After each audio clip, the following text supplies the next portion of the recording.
Welcome to the Accessibility Assembly. From the Anishinaabe to the Haudenosaunee and the Métis, these treaty lands are steeped in rich Indigenous history and modern traditions. As a community, we have the responsibility to honor and respect the four directions: land, waters, plants, animals, and ancestors. Today, this area is home to many Indigenous peoples from across Turtle Island. We acknowledge the Mississaugas of the Credit First Nation of the Anishinaabe peoples, on whose ancestral and treaty lands we teach, learn. My name is Natika, and I'm a student here at the ERS from 8B. Today, I'd like to give a quick presentation on equity. First off, what is equity? Equity can be described as fairness and justice for all people in our society. This means that we ensure everyone in a community has access to the same opportunities and outcomes. In other words, creating conditions that allow all to reach their full potential. So, how is equity different from equality? Well, equality is when everyone has the same rights and opportunities without discrimination. Equity is different because this is where everyone has the right help and support to reach their full potential. Some people need more than others. Some people need less than others to reach their full potential. And either way is okay. Now, you may wonder, what does equity got to do with Accessibility Week? Well, people with disabilities may need more care than others, and again, that's okay. Sometimes we may make people with disabilities feel bad at themselves, even if it's not intentionally. But no one should feel that way. People don't decide whether they have a disability or not. It's something that they have to live with temporarily or permanently. Some examples of this may be people with wheelchairs or people with diabetes and other health conditions. Mental health disorders are considered to be disabilities as well. We don't always think about it, but sometimes people feel left out. But why does this happen? This is an issue of equity in our own community. People with disabilities may feel left out because they don't feel like they belong, or because they don't feel like they can reach the point where everyone else is due to their disability. This is why we need to work on equity, so we can ensure everyone in our community feels safe and equal, because we can't have a healthy community without equity and equality. Now let's take a look at some of the things we can do. There are many small things we can do. We just may not think about it all the time. One thing we can do is being kind. When you see someone who might need help, maybe you could try assisting them. Being kind can even just mean having a positive attitude towards others and not putting down someone with mean words. Now let's talk about the power of empathy. Empathy can open your heart, letting inside more feelings and at the same time softening some of your tough experiences. As you build empathy for others, we understand them more and can connect with them differently, which helps our resilience, the ability to bounce back after challenges. There are also 4 qualities of an empathetic person. First is perspective taking. How would you feel in someone else's perspective? Next is staying out of judgment. This is as simple as not judging others. Our next quality is recognizing emotions. Think of a time you may have felt the same feelings as another person. And last, communication. This is the part where you respond appropriately to the situation. That's the end of my presentation. I hope this got you thinking a little bit about equity, and hopefully you can carry the power of empathy along with you every day. Okay, so I'm going to share a slide that one of our social justice members created about how it's important to have accessibility. They said, I think that we should make things easier for people who have disabilities. Some things can be really hard for people to do, but it shouldn't be. Everybody should have an easy life, not hard because of their disabilities. Do what you can to help the people in your life with disabilities. Everyday chores to care for ourselves can be really challenging with a disability, so that's why it's important that we make the world as accessible as we can. Good afternoon, Otters. I would like to share with you a little bit about my invisible disability. So let's start by talking a little bit about the word disability and what does it mean. So to me, the word disability is more about doing things differently than not being able to do something. And there are 2 types of disabilities. There are visible disabilities and invisible disabilities. And sometimes people can have both types of disability. So a visible disability is a disability that you can see with your eyes. So someone with a visible disability might need some supports like crutches or a walker or a cane or a wheelchair. Or they might need braces on their arms, or they might have a guide dog. Those are visible disabilities, where a person can walk down the street and tell that person most likely has some sort of disability. There are also invisible disabilities. Those are disabilities that you can't tell just by looking at someone. And I'd like to talk a little bit more about invisible disabilities today, because that is a big part of my lived experience with disability. So I'd like to tell you a little bit about me becoming disabled. So previous to 2012, I was actually an athlete. I would do long distance running. I worked out 6 days a week, and I was a very healthy and active person.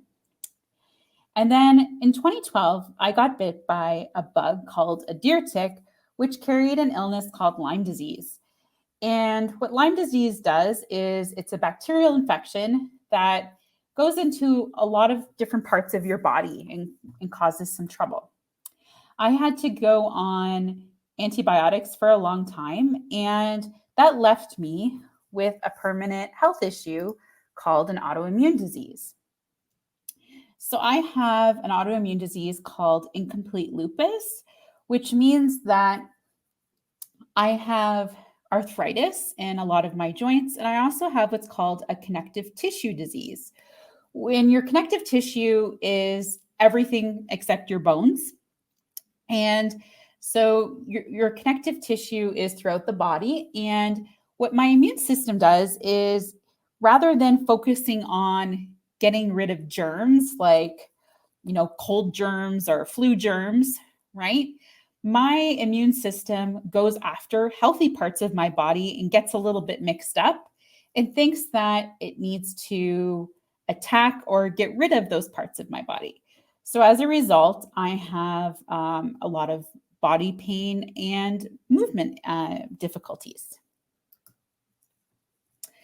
So this is where I talk a little bit about doing things differently. The list of things that I can do is far greater than the things I cannot do.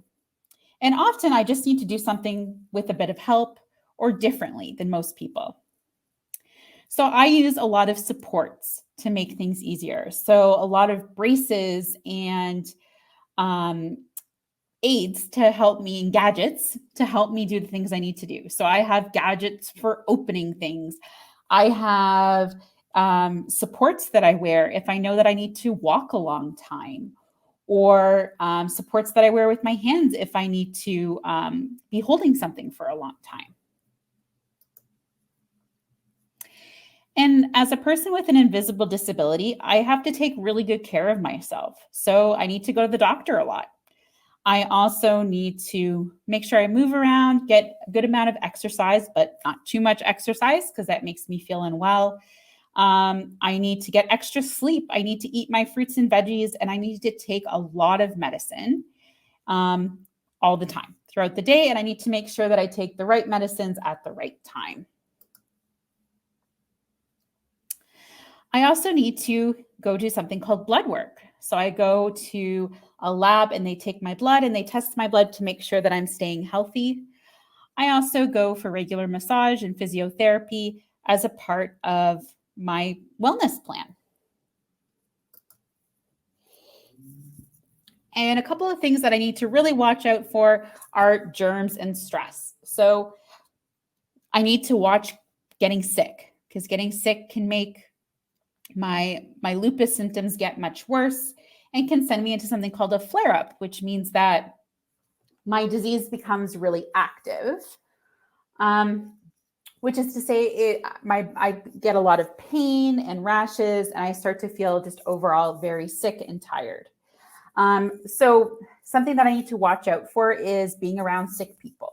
So often what I do if I'm going to go see my family or visit with a friend is I double check with the person to make sure that they are not sick. And, often I get phone calls from people saying, "Oh, I'm starting to feel sick. Please don't come over." And so that's how people in my life watch out for me and make sure that I don't get sick. Stress is also a big problem for me. If I have a lot going on and I get very stressed, that's enough for me to have a lot of lupus symptoms.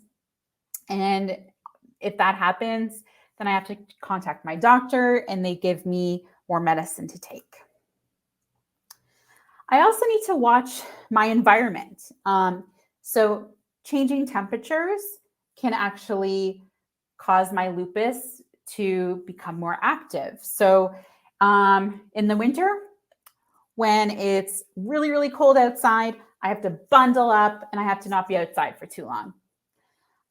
In the summer, when it's really hot, I have to make sure that I enjoy my air conditioning a lot. And I also have to make sure that I wear lots of sunblock because the sun and me getting a sunburn is enough to make me sick. So I have to wear UV clothing, lots of sunblock, hat, and sunglasses if I'm going outside when it's really sunny. And I just need to be careful of doing too much. And if I'm having a really good day, which are most of my days I feel fine and completely normal and like myself. On those days, if I do too much, then I need to be very careful, make sure I get extra sleep because that's enough to make me sick as well. And if I start into something called a flare-up when my lupus is very active, I need to stop and I need to slow down and make sure that I rest. And I need to let my doctor know, and often they do blood work and more medication. So how do I feel about having a disability? And this is something that my students ask me quite often. For a while, when I first got diagnosed, I had a lot of big feelings about it, and I was upset for a while, and I had a lot of feelings to work through, but now I'm okay with it. I feel as though my disability is something that makes me unique. It's something that teaches me to take better care of myself. I have a lot more understanding, and people tell me that they're going through illness. I have a lot more compassion and understanding for their experiences. I also feel like this experience has made me a better person. It's made me a stronger person. And I don't regret that. So I don't regret having my disability. And I accept it. And I understand that, everybody has their challenges, and this is something that challenges me. But truly, most of the time, I'm healthy, I'm fine, and I feel okay. But this does impact every area of my life. And I have to be mindful of this difficulty that I have. For a lot of people with disability, they feel that their world gives them more hardships and difficulties than the disability itself. And that's something that I can really relate to. Our world is not as accessible as you might think. And although we've come a long way with making the world accessible, there is still more work to do. Especially if you travel, you'll find that unlike Canada, a lot of places do not have a lot of rules and regulations about making their buildings accessible, which means that someone with a disability can easily go into the building and make use of the space and the services there. And so there's a lot of work to do in the world about accessibility still. And I hope, Otters, the lesson you take away from my presentation is not about feeling sorry for me. Please don't feel sorry for me. I am fine. I'm happy. I have a wonderful life. But the lesson here is about kindness. People are going through experiences that you know nothing about. A lot of people look at me, and a lot of the meanness that I've experienced is because people assume because I'm young, that means I'm healthy and that I don't have a disability. Kindness is something to be keeping in mind as you navigate the world. If you see someone that is young, don't assume that they're being lazy by using the accessibility button. Don't assume that people are being lazy if they're using a disability parking spot. That person could be going through a struggle or a hard time that you know nothing about. And so approach them with kindness. And if you see them struggling, and just ask if they need a hand. You never know what's going on in someone else's life. Thank you for listening.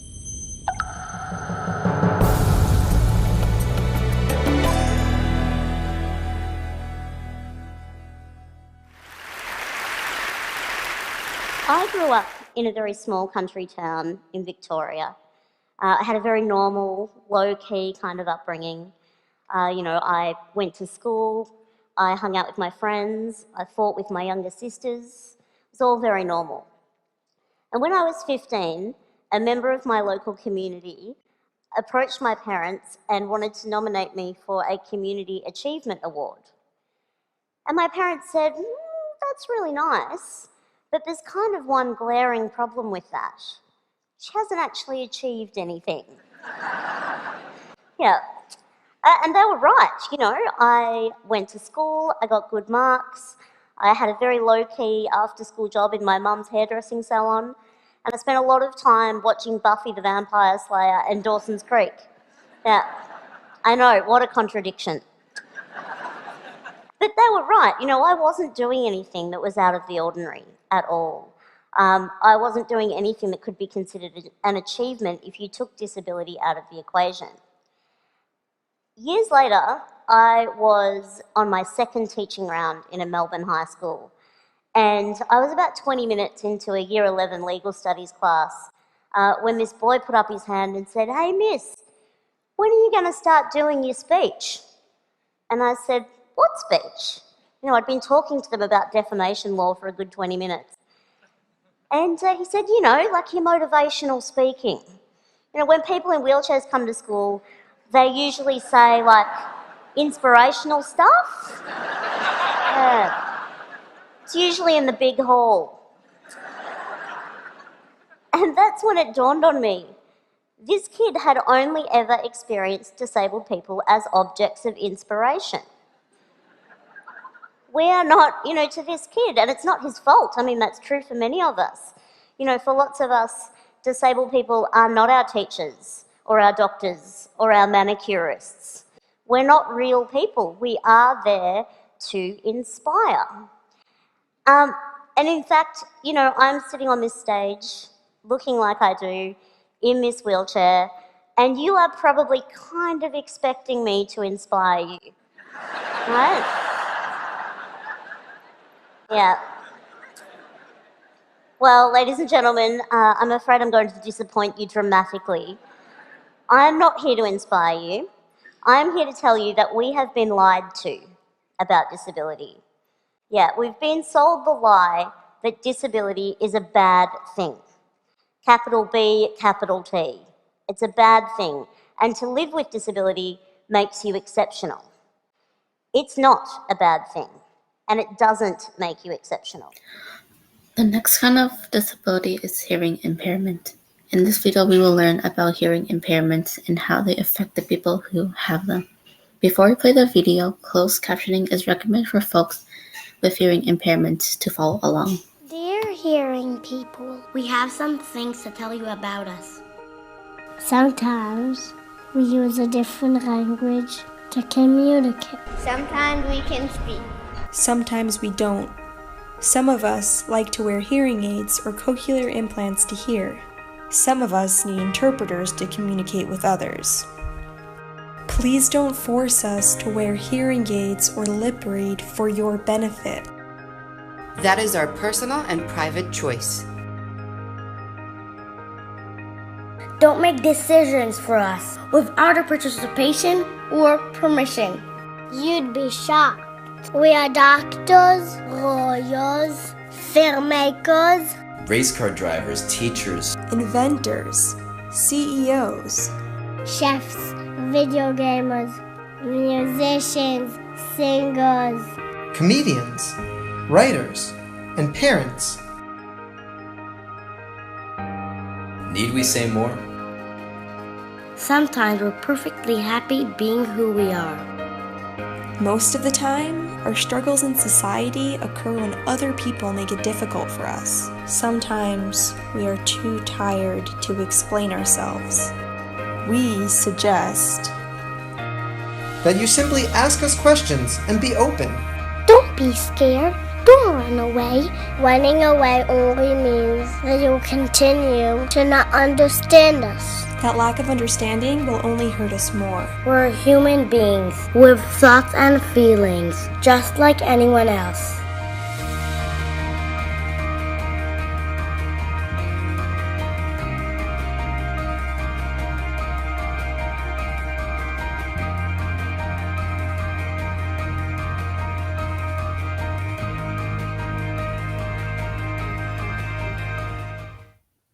Now, let's take a look at visual impairment.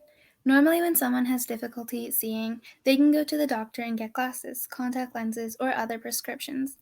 Visual impairment is when someone has a loss of sight that cannot be corrected using glasses or contact lenses.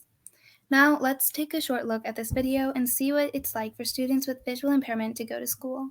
Classroom with desks and chairs behind her. At CSDB, class sizes are small, so we all get the attention we need from our teachers. A boy moves the beads on a giant abacus. A male teacher sits on the floor next to him.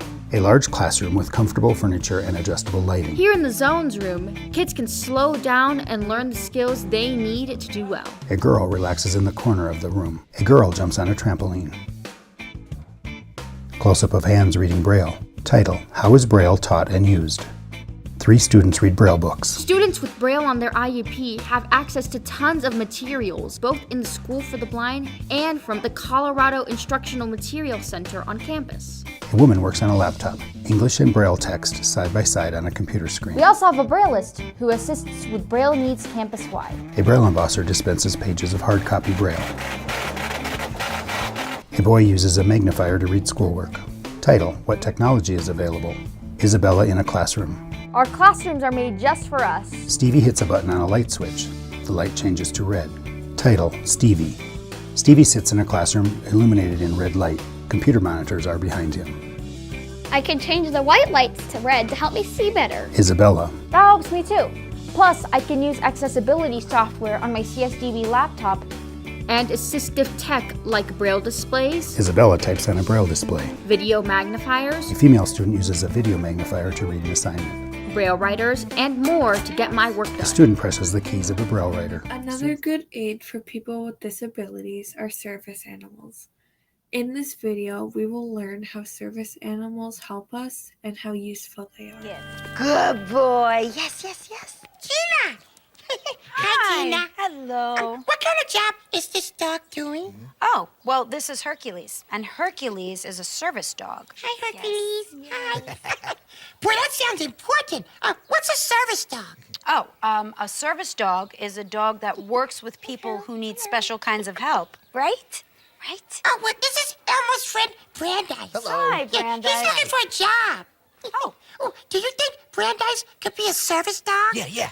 Huh, well, I don't know. I mean, it takes a lot of intelligence and a lot of training to be a service dog. It's more of a lifelong career than it is a job. Oh, well, I was looking for a career opportunity. What kind of training? Oh, all right, well, watch this. I'm training Hercules to pick up things for somebody who might not be able to pick it up themselves. Oh. So, Hercules, get, sit, give back. You're such a good boy. Yes, so you see, Hercules is learning to pick things up when they fall on the ground. Oh, I think I could learn to do that. What else? Well, let's look over there. Forward. Barry the dog is learning from his trainer how to help Harold, who can't see. Guide dogs like Barry help blind people walk safely. Watch. Barry, forward.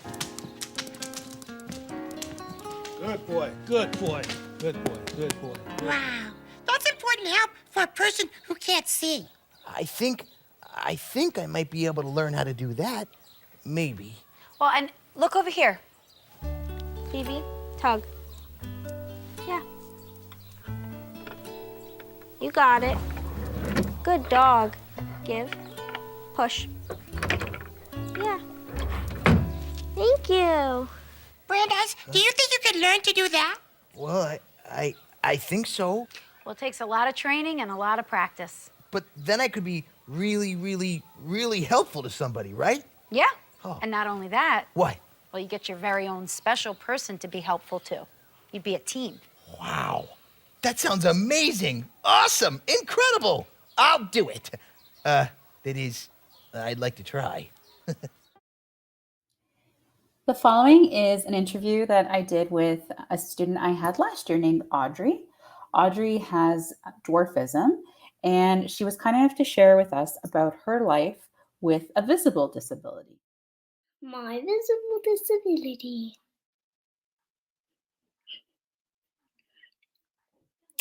I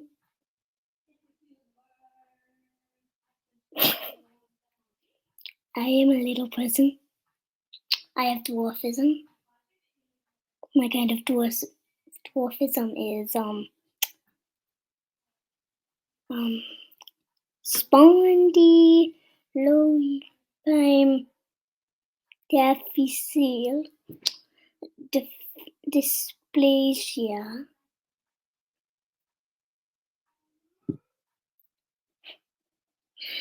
What does it mean to have dwarfism? My bones do not grow the same way as an average child's bones grow. I am much smaller than other children my age. I have other medical needs as well, and see doctors very often. And I had to have surgery on my neck. This is a picture of me with my sister. She is 6 and I am 8.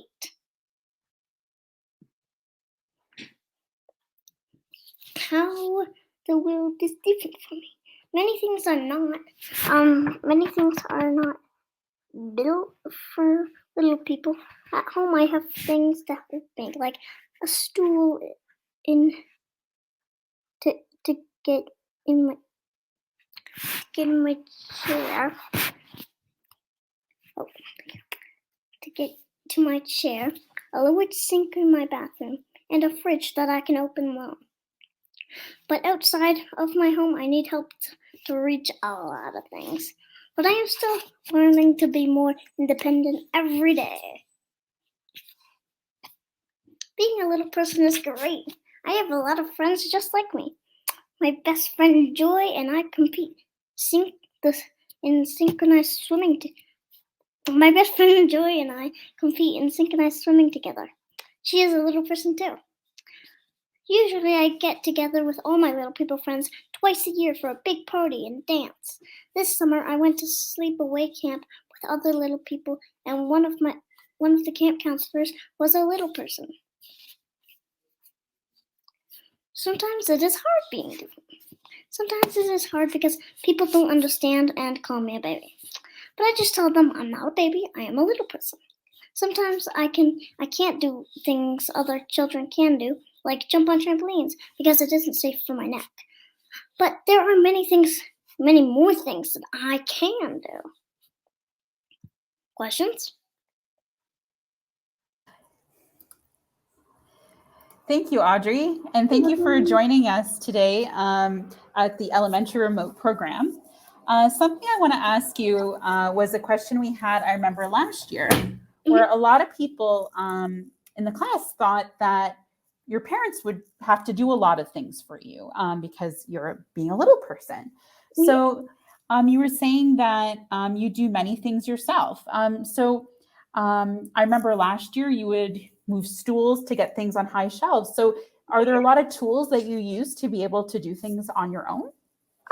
Not a lot, but since at dinner time, I have this little booster on the bottom of my chair that helps me reach the table, and that makes me need a stool to get on my chair. Excellent. And are you still competing in synchronized swimming? Yes, I am. Actually, I have a competition next week.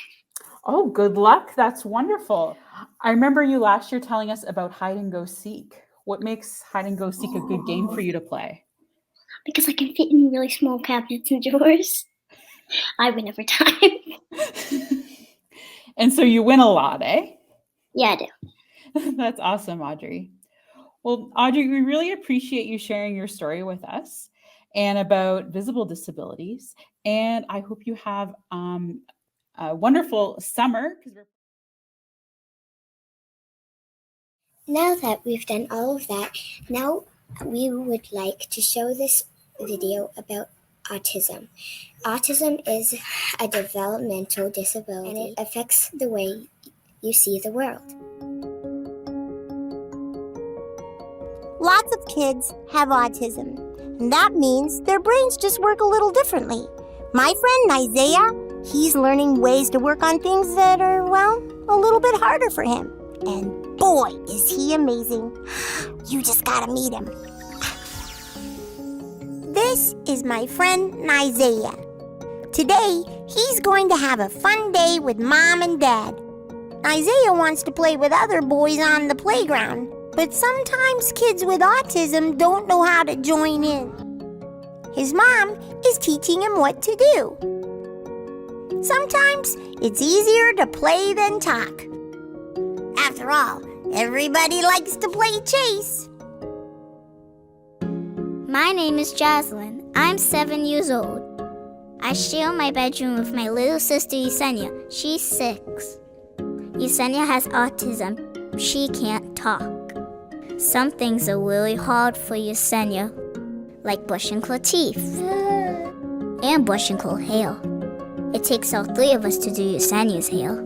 She doesn't like the way the brush feels. Alyssa and I sing and clap while Mom braids. I feel happy I can help her. What do you like best about your family? They all treat us the same, like we all are equal. Like, it doesn't matter if Yesenia has autism, my parents are not going to just focus on her and leave me and Jasmine out. Autism isn't something you should be scared of. I think having Louie made me just so much of a better person, so much of a better father. All we are is a family that has a lot of fun like every other family, even if it looks a little bit different. In the end, you want your kids to be happy. Our kids are the happiest kids I know. I just think he looks at the world in a very different way than most people do. And I don't think it's in a bad way. I think it's amazing. Now let's take a look at learning disabilities. A learning disability is something that affects the way you learn. There are many different kinds of learning disabilities. Here are some good things to know. There are many different ways to support people that have learning disabilities. People with learning disabilities can just be very successful as we are. Learning disabilities are also very common. Here are a few common learning disabilities. There's dyslexia. Some people with dyslexia may see reversing letters. They might have trouble comprehending what they're reading, and they may have trouble speaking. And ADHD, some people with ADHD may have trouble sitting still and staying organized, and they might have big feelings.